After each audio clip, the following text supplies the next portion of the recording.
Opération de nettoyage d'hydrocarbures sur ces plages de Nouvelle-Zélande. Un porte-conteneur est échoué depuis 10 jours au large de la baie de Plenty, l'un des plus beaux sites du pays. Il a perdu plusieurs de ses conteneurs, mais surtout le fuel qu'il transportait a causé une dramatique marée noire, souillant plusieurs kilomètres de plage.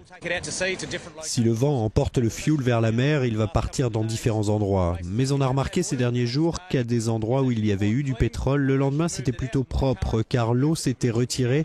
Cela dépend du courant. Quand la marée baisse et laisse le fuel sur la plage, on vient et on peut alors nettoyer. 350 tonnes de pétrole se sont déjà échouées sur les plages de la région. Et si les grosses flaques ont disparu, il reste tous ces petits résidus à ramasser. Un travail de fourmi pour les 2600 personnes qui se sont déjà portées volontaires. Le nettoyage ne fait que commencer. Dans cette région très touristique, les activités liées à la mer, comme la plaisance, l'observation des dauphins ou la pêche, sont durement touchées. Ces deux frères louent des bateaux aux touristes ou les emmènent visiter la côte sauvage, mais cet été s'annonce très mal. Personne ne va venir ici, toutes les réservations sont annulées. Les seuls coups de fil qu'on reçoit, ce sont des gens qui annulent leur sortie pêche.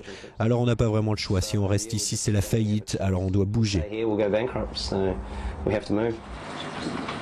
Les opérations de pompage des cuves du bateau se poursuivent. Quant aux membres d'équipage responsables du naufrage, ils ont été mis au secret de peur de représailles violentes de la part de la population locale.